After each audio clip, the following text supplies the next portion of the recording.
Mama Mahir, Mama. Halo Natasha, apa kabar? Kenapa saya berjauhan lama takut suntangan? Kakak Akina.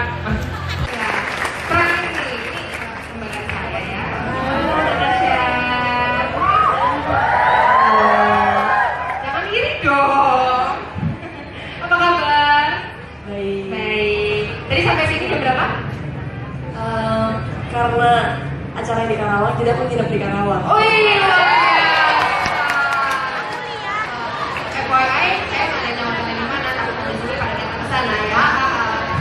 Tadi kita udah cerita ya soal perjalanan karir dari Kang Andro, dari Cucu juga dari Riza. Nah kalau Natasha sendiri kan itu memang agak berbeda ya. Natasha memang memilih jalur karir di dunia entertainment. Mungkin Natasha bisa cerita dong akhirnya waktu itu kenapa sih memilih di jalur entertainment dan sejauh ini menurut Natasha apa aja nih hal-hal yang bisa kamu dapat yang positif buat diri Natasha dan juga teman-teman dari entertainment itu sendiri? Pertama-tama, halo buat teman-teman dan juga kakak-kakak Unsika. Karena aku yakin beberapa pasti seumuran sama aku, tapi mungkin beberapa lebih muda yang mungkin baru masuk, atau mungkin ada juga yang lebih tua yang udah mau skripsi, udah mau lulus. Ya kan? Oke, pertama-tama aku mau ngucapin kalau aku tuh senang dan bersyukur banget bisa datang hari ini ke sini, ketemu dengan mahasiswa-mahasiswa yang hebat pastinya, dan juga narasumber-narasumber yang luar biasa yang masih muda, udah berprestasi juga, udah membanggakan negara, dan ketemu sama hostnya yang cantik dan sangat pintar. Kan aku kembaran kamu, lupa ya? Kita kembaran. Finish. Mungkin aku nggak akan ngebahas soal pertanian atau mungkin soal usaha karena bidangnya agak berbeda. Oke, kalau misalnya menceritakan tentang perjalanan karir aku, mungkin akan panjang dan nggak selesai. Tapi aku akan menceritakan secara singkat bahwa pertama kali aku terjun ke dunia entertain itu, aku dimulai dari nol. Orang sering mensalahartikan nol itu tuh maksudnya dari kayak gimana sih? Kan kayaknya jadi artis tuh gampang deh. Jadi artis tuh kayaknya enak, mudah.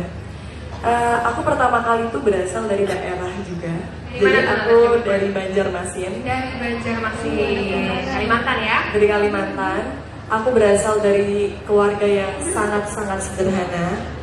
Dari keluarga yang bisa terbilang cukup susah. Awal banget aku bisa terjun ke entertain itu karena dari kecil aku udah suka modeling, udah suka bergaya, udah suka kayak acting depan cermin. Dan kebetulan aku punya seorang ibu yang melihat potensi anaknya dan mendukung setiap langkah yang mau aku ambil. Dan akhirnya di Banjarmasin itu aku disekolahin modeling selama 1 tahun.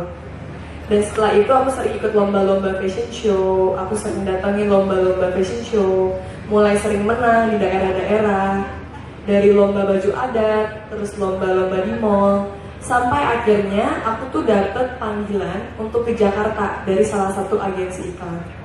Dan pas umur 8 tahun itu pertama kalinya aku menginjakkan kaki di dunia entertain sesungguhnya, itu aku casting iklan. Aku memulai dari nol. Jadi dari tidak punya apa-apa, dari kemana-mana aku pergi casting dengan angkutan umum, dengan bus, atau dengan Kopaja. Terus sejak itu aku sering casting iklan dan mulai bisa kebeli motor. Dan yang selalu nganterin aku kemana-mana untuk pergi casting itu adalah mamaku yang nyetir bawa motor. Kita nggak pernah tahu ya ternyata perjuangan itu berat banget ya Natasha. Orang kayaknya taunya cuma ya udah ketika udah famous aja, ketika udah banyak banget penebarnya. Padahal sebenarnya sebelum itu perjuangannya berat banget. Oke, silahkan lanjutkan. Terus sesudah itu di situ bayangin aja aku umurnya masih 8 tahun setengah, tapi aku udah pergi casting kemana-mana, hujan, panas, pokoknya aku selalu duduk di depan. Bayangin nggak, mama aku nyetir dan aku duduk di depan di setir. Karena kalau aku duduk di belakang, iya kayak gitu. Pokoknya aneh banget. Jadi kalau duduk di belakang, aku bisa ketiduran dan bisa jatuh ke belakang. Jadi aku harus duduk di depan, mau hujan, mau pakai jas hujan, mau enggak, pokoknya aku harus di depan. Sampai akhirnya aku udah mulai agak besar sedikit. Terus aku masih sering casting iklan. Dan casting iklan pun juga tidak mudah. semua kesuksesan itu pasti dimulai dari nol, kerja keras, dan kesungguhan. Jadi aku bisa misalnya casting 10 iklan, tapi belum tentu dapat 10-10-nya. Mungkin cuma dapat 1 iklan. Dan aku tidak berhenti, aku terus datang, sampai akhirnya terjadi sebuah kecelakaan. Dan mamaku nggak bisa nganterin. Dan aku yang saat itu masih sekitar usianya 9 atau 10 tahun, aku nggak menyerah gitu aja. Jadi aku tetap pergi casting, tapi aku dianterin sama ojek. Jadi bisa kebayang, aku waktu itu masih kelas 4 Dulu belum ada SD. ojek online ya Natasha ya? Belum. Jadi semuanya Untung ada ojek online. pangkalan. Iya, Ojek pangkalan yang selalu nganterin. Dan aku masih ingat sampai sekarang, namanya itu Pak Ali. Kalau suatu hari nanti dia nonton aku berterima kasih banget, dia udah sering nganterin aku casting dulu. Terus aku ngelewatin masa-masa aku mulai coba FTV. Waktu itu FTV itu sejenis sinetron yang cuma sekali tayang. Waktu itu aku masih umur 10 tahunan. Aku sekitar 10 judul FTV. Dan aku belum bisa kebeli mobil juga. Aku cuma naik motor, aku cuma kemana-mana naik angkutan umum. Dan satu hal yang dari dulu mamaku selalu bilang, dari aku kecil banget dibawa sama mamaku merintis, aku tuh nggak pernah nangis, nggak pernah ngeluh, dan nggak pernah ngerengek.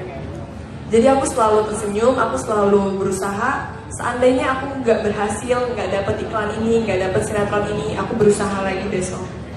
Sampai akhirnya di usia 12 ke 13 tahun, itu SMP, aku mulai pertama kalinya coba untuk main sinetron. Dan itu sinetron pertama aku di RCTI. Terus aku main sinetron, dari situ pun juga aku belum langsung jadi peran utama. Aku masih jadi peran antagonis, aku masih jadi peran jahat. Terus beberapa sinetron berikutnya aku masih cuma jadi misalnya peran teman-teman, atau cuma peran adiknya siapa, adiknya si A, si B. Sampai akhirnya di usia 14 mau ke 15 tahun, itu aku mendapatkan peran utama pertama kalinya, yaitu Dari usia 8 tahun sampai usia 14 tahun, berarti Baru itu dapat ada peran utama. 5 tahun berjuang ya. Akhirnya baru bisa sampai mendapatkan peran utama waktu itu Natasha ya. Iya, kurang lebih segitulah. Terus habis itu peran utama pertama kali yang aku dapetin itu adalah jadi Reva di Anak Jalanan. Ada yang pernah nonton nggak? Lalu udah berapa tahun yang lalu ya. Jadi Langsung loh itu langsung. iya yang naik motor itu tuh. Belajar, jadi aku belajar. Waktu SMP aku udah bisa naik motor matic manual. Jadi untuk sinetron itu, karena ini peran pertama kali harus bawa motor gede, jadi aku belajar, latihan.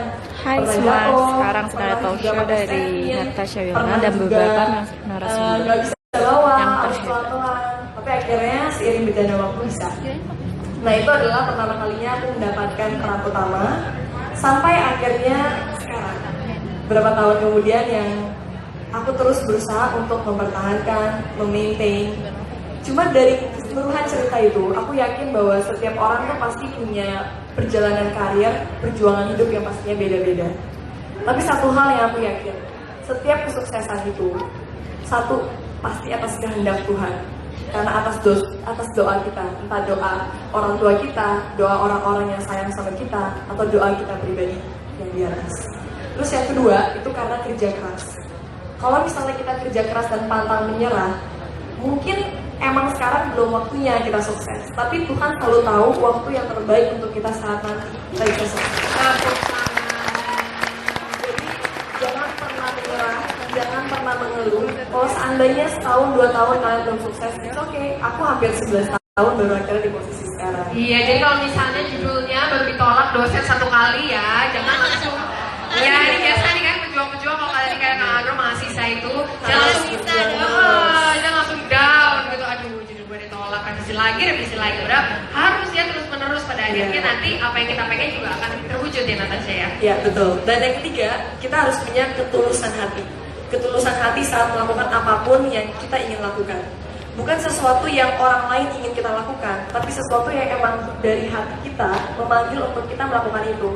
Dan kalau misalnya kita sungguh-sungguh, tulus dan berdoa, itu pasti akan sukses dan pasti akan ada jalannya. Luar biasa. Tepuk tangan sekali dong buat Natasha Wilona. Ini menarik banget ya, maksudnya sekarang tuh memang dengan adanya sharing session ini teman-teman juga matanya jadi lebih terbuka, paradigmanya semakin terbuka. Bahasa gue berat banget ya paradigma. Pemikirannya jadi lebih terbuka gitu ya.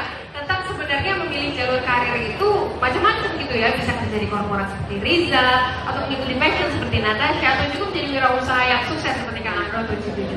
Aku mau balik lagi nih ke Kang Andro sama Juju ya. Pertanian Indonesia itu kan sekarang memang lagi menghadapi tantangan yang cukup besar. Salah satunya adalah regenerasi petani ya, maksudnya banyak petani Indonesia yang akhirnya tidak memilih, yang punya anak dan anaknya tidak memilih melanjutkan karir orang tuanya menjadi petani. Nah, sebagai seorang petani muda ini, apakah punya kiat khusus atau sesuatu motivasi gitu yang bisa diberikan kepada teman-teman yang mungkin di sini ada mahasiswa pertanian ingin jadi petani muda seperti Kang Andro, ada juga mungkin dari mahasiswa lainnya ingin jadi petani